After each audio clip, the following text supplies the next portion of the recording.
aurreko Portugaleteko egitasmoaren edo esperientziaren kontaketan ibili direnean, agertu da hor berba hitz klabe bat, eta da elkarlana, Garbiñek aipatu du. Udalaren eta Garbin eta Fernando Zenan ibiltzen diren ekintzak eta antolatzen. Eta hain zuzen ere, orain elkarlanari buruz arituko gara, bi esperientzia desberdinekin, bata Ermukoa eta bestea Sakanakoa. Azken batean guk txangoak, irteerak, 1000 ekitaldi antolatu alditugu, batzutan bakarrik egiten dugu, baina beste askotan elkarlanean, eta gainera uste dut hori badukagula ADN-ean, ez da, guk elkarlana bilatzaena uste dut hori delako gainera bidea eta mesegarri dena danontzat. Zentzurretan beraz, gurekin dauzkagu Juanmi eta Edurne. Juanmi Ermuko eta Maiabiko dinamizatzailea da, Ermuko kaltzango gaekan urte piloa dabil, eta familia, apunte moduan, familia barnetietan ere uste dut hasiera-hasieratik dabilela. Bai. Eta Edurne Ruiz, Altsasupe Euskaltegian dabil, irakasle, eta duela urte batzutatik ona Sakanako mintzakide egitasmoaren dinamizatzailea da. Sakanan beraz, Sakanaen konfigurazioa aintzat hartuta, hainbat herritan ibiltzen da, mintzakide taldeak aktibatzen, ezta? Ondo, baskarrik asko etortzagatik eta bosna galdera edo ingo dizkizue, lehenengoan Juanmi zuri, berbalagun taldeak antolatzeaz gain, zuek ekintza asko bideratzen dituzue, hainbat, ezta? Eta horretarako menu moduko bat edo antolatu duzue. Nola osatzen da menu hori? Bueno, egunon, lehenengo eta behin. Menua nik uste, hemengo jende asko hori kontatu, izan diot kontua, baina bueno, kontatuko dugu berriro, ezta? Menua ditzen diogu, azken finean, bueno, pues hautaketa badalako, baina bozkan oinarritutako hautaketa bada, bai? Orduan, bueno, iruditzen zitzaigun, interesgarrina ez, bueno, ekintza erakargarriak sortze aldera, guztion, ez? Interesak edo jaso behar zirela bertan. Eta orduan egiten duguna da oso kontu simplea.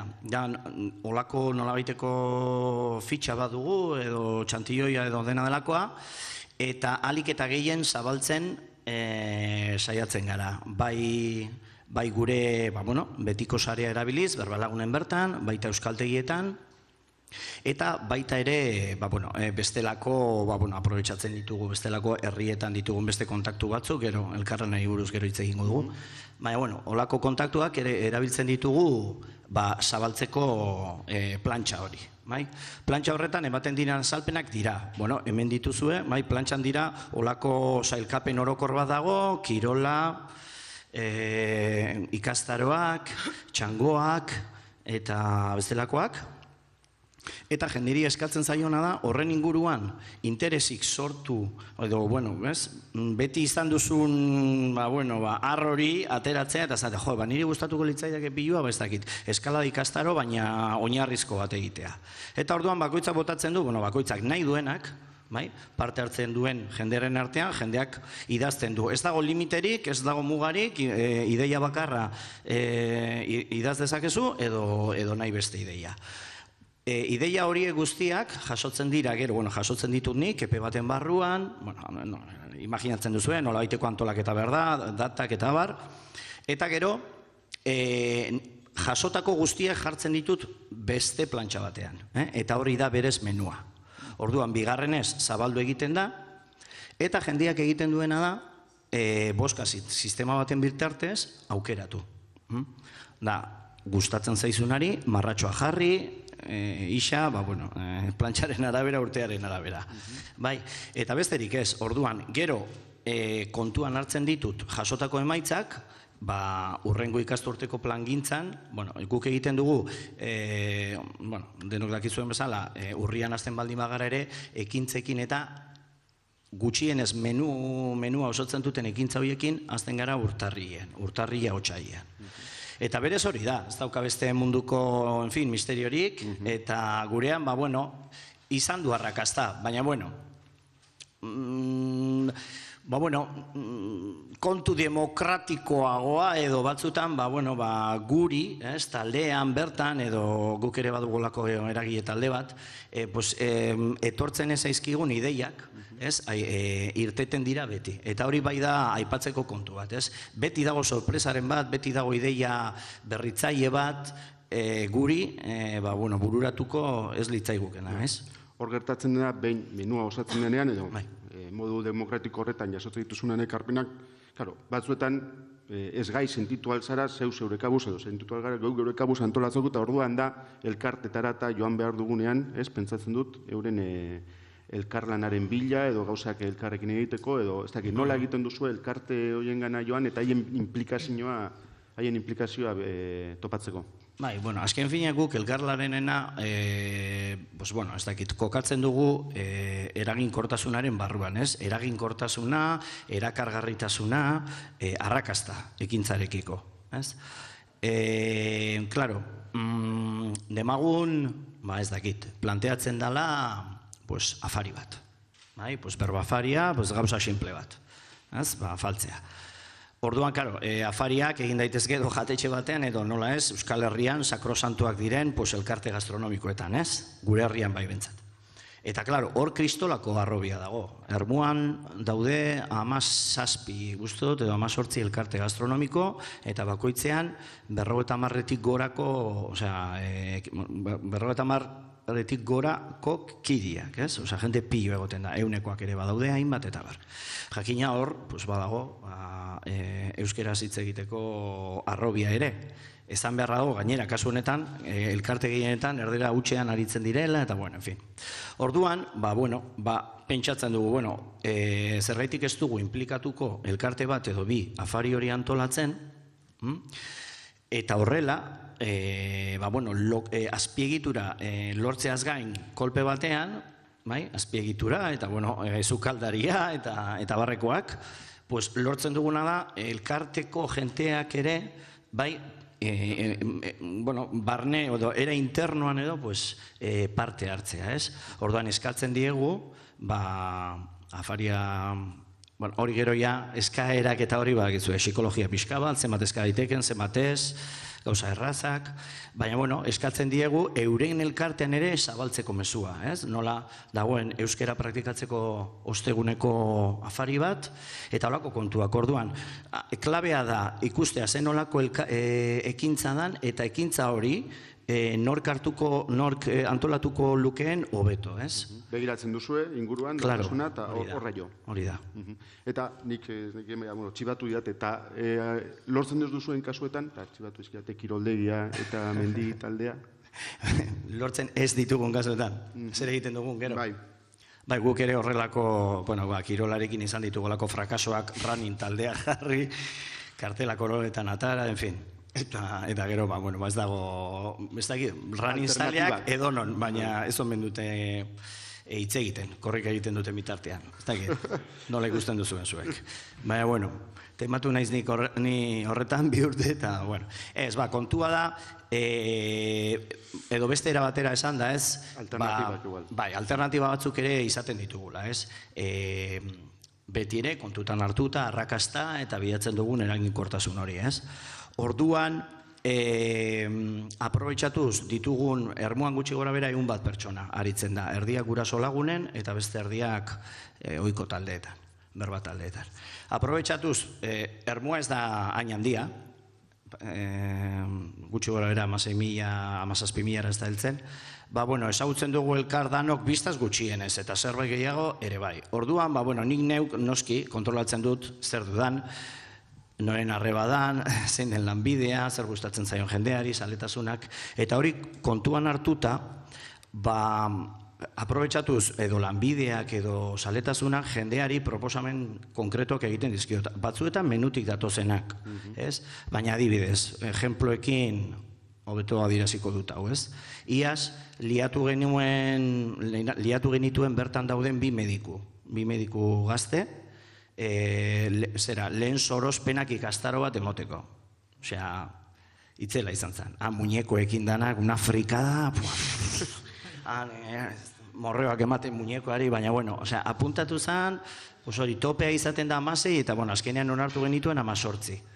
Baina, karo, medikuek eurek erakarritako jende izan zen, batetik euren taldeetakoak etorri ziren. Mediku hauek aritzen dira berbat taldeetan. Orduan etorri ziren euren taldekoak, zan lakla, eta gero bestetik, bada kontu bat, agian, herrietan egiten dana, baina normalean gazteleraz.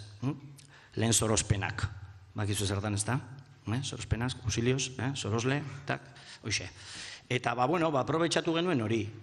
Edo, ez dakit, aurten adibidez nahi dugu, elkarteekin lortu ez dugun, adibidez Armuan mendi elkarte potente badago, baina, saiakerak egon dira, baina ez dakit, elkartean ere 250 pertsona bazkide dira, eta ez dugu lortu olako arrakasta, antolatu dugunean elkarlanean, jendea ez da usartu euskera hutsez egindako zera batean parte hartzera, ez? Etorri dira, bestelakoak, baina elkarteko jendea ez da etorri, eta guri, interesatzen zaigu jende ezberdina erakartzea, berbalagunetik kanpo dagoena bebai, eta orduan, lehen aipatu duzun hori gertatu zitzaigun, etzan arrakastarik izan, baina konturatu nintzen bat zegoela talde bat, ostiraletan biltzen dana, eta ia astebururo mendira joaten ziren. Eta, karo, gero enteratu nintzen, kontatu zidan batek, eta zan nion, eta aurten, urtarrietik aurrera, proposatuko diet, proposatu diet dagoeneko, baina, ea, haiek egiten dituzten irtera horiek, konpartitzeko, partekatzeko, eta zabaltzeko egingo lituzketen. Ze, klaro, euskeraz egiten dute. Ze, bada el típico grupo, ez? Badara mate ez dakitzen bat urte, elkarrekin ja batzuk nobio egin dira, ez dakitzer badakitzer, eta, klaro, aritzen dira euskeraz. Ea 6-7 urte dara mate talde berean, eta orduan irteerak ere euskeraz egiten dituzte. Hori da ideia. Oso, ondo, Jami. Durne, zure txanda, pasatu gara Ermua bezalako errege soziolinguistiko eta geografiko batetik, eta Sakana bezalako oso bestelako egoera batera goaz. Argazki orokorra ezin da, zertan aritzen zaite, zer egiten duzue? Sakanak zaila daukana, zaila edo hori 35 kilometroko aran bada, nahiko luzea, 30 herri daude, 20.000 biztanleko arana, herri handiena Altsasu da, 7.000 biztanlerekin, bertan euskaltegia daukagu eta mintzakide zerbitzuko bulegoa ere bai. Eta hori, gero euskararen aldetik ere, herri batzuk oso euskaldunak dira, hizkera berezi daukate, Urdiainen, Arbizun, Etxarrin, beste herri batzuetan ordea, nahiko gutxi hitz egiten da euskaraz, orduan hori errealitate ezberdin, oso anitza da ez, alde guztietatik ez. Eta hori, aritzen gara, eskaintza egiten dugu Sakanako herri guztietan, baina, aritzen gara, mintzakide taldeak daude 5 herrietan. Eta, 9 talde dauzkagu, eta, 60 mintzakide inguru, aritzen gara. Ondo, eta badago gauza bat olan erreta eman didana, eta da, ailegatzeko beste herri guzti horietara eta liburutegien implikazioa, laguntza edo bilatu duzuela, edo aurkitu duzuela, edo horretan zabiltzatela, horri buruz. Hori esan dizuet, 9 talde dauzkagu, horietatik 3 liburutegietan egiten dira. Normalean ohituta gaude tabernetan, edo mendi taldeak, edo lako gauzak izatera, baina Sakanan hartu dugu filoi hori liburutegiena, hasi ginen duela 4 urte, harremanetan jarri ginen Ziordiko liburuzainarekin, planteatu genion, hori beraien eskaintza moduan, eskaini alzuela mintzakide talde bat liburutegi barruan, ez? Ez dakit beste leku batzutan, igual liburutegiak handia diren tokitan, igual ez dute funtzionatzen horrela, baina gurean liburutegiak, herri txikietan liburutegiak baino gehiago dira, ez? Ludotekak dira, eta hierrak egiteko guneak, aurrekin ez dakit zer egiteko. Orduan, Ziordina ginen eta planteatu genien, hori txertatzea bere plangintza barruan, mintzakide talde bat martxan hasteko. Hasi ziren, 4. urte haukate, urrengo urtean joan ginen Urdiaingo liburutzainaren gana, eta gauza bera eskaini, eta talde atera zen, gero Arbizuko liburutegira joan ginen, gauza bera, eta hori gaur egun 3 liburutegitan mintzakide taldeak daude. Eta, aurtengo erronka da, pues beste liburutegi guztitara, pues hori, ideia hau zabaltzea, eta Sakanako liburutegi mintzakideen sarea egitea, ez? Azkenean batzutan ibiltzen gara bidelagunak lortzeko arazoekin eta horrela, eta eskaintzen badiozu liburuzain bati bere ordutegiaren barruan eskaintza hori egitea, ez? Bestela oso zaila izan behar da bestela ekintzak eta antolatza, Sakana bezalako konfigurazio horretan, liburutegi horien laguntza azkenean beharrezkoa da, ona eta beharrezkoa, ez? Guretzat izan da hori, filoi bat, ezak zenbat gehiago sartuko dine horretan, liburutegiarentzako gauza ona da, bere eskaintza zabaltzen duelako, hau ere antolatzen ari gara, eta hori, ekintza osagarriak antolatzea Sakana bezalako eskualde batean, zaila egiten ditugu, baina asko kostatzen da, denoi bezala 35 kilometroz dakinora mugitzea, ez? Orduan, alde hortatik, pixka bat komplikatua. Ondo. Gaia pixka bat moldatuta orain mintzodromoi buruz hitz egingo du, azken batean praktik jarduetan, badira urte batzu mintzodromoak eta antolatzen gabiltzala, besteak beste Garbiñek ere aipatu du, Portugaletekoa, eta azkenean oso arrakastatsua dira, aukera ematen duelako herriko hainbat euskaldun berri, euskara ikasle, institutuko ikasle, denak elkarrekin aritzeko, festa giroan, modu alaian, eta euskaraz, ezta? Galdetuko duzue zuen esperientzia mintzodromoekin, Juanmi? Nola antolatzen duzue, eta elkar lanari buruz eta ari garelarik beste jente baten implikazioa, erakunde batzuen implikazioa eta nola lortzen duzuen? Hildo beretik. Mintzodromoakin leku gehienetan bezala, nahiko bogan daude, tatita, eta, ez dakit, 3-4 urte edo, hasi ginen armuan. Gutxi gora bera. Hasieran nahiko arrakasta, baina egia zen, konturatu ginen, gero eta jende gutxiagok parte hartzen zuela, ez? Agien izan zen, lehenengoan, jente desentek hartu zuelako parte, baina, emaitzak ez dira, kopurua morrizten joan zen. Eta orduan iaz, eta konturatzen ginen beti, mintzodromozaleak etortzen zirela. Jente oso konkretua, taldea, danok daude. Baina ez dago berririk, betikoak. Eta orduan, pentsatu genuen, elkarteekin kontatzea. Baina nola lortu implikazio hori, ez? Mintzodromoan gaiak planteatzen dira, 2, 3, lau, herriaren arabera suposatzen dut. Ermuan 3 gai izaten dira. Orduan egin genuena izan zen, gurean ere gazte kontua, ermuan gainera gazte piloa dago proportzioan, itzel. Eta gertatzen zaigu gauza bera, ermuan ere, guztiek ikasten dute euskeraz, eta bar. Eta ez du ni kristok egiten. Orduan, gazte asanbladekin jarri ginen harremanetan, haiek garai hartan, gazte eguna antolatu nahi zuten ermuan, eta planteatu genien mintzodromoa eurenean txertatzea.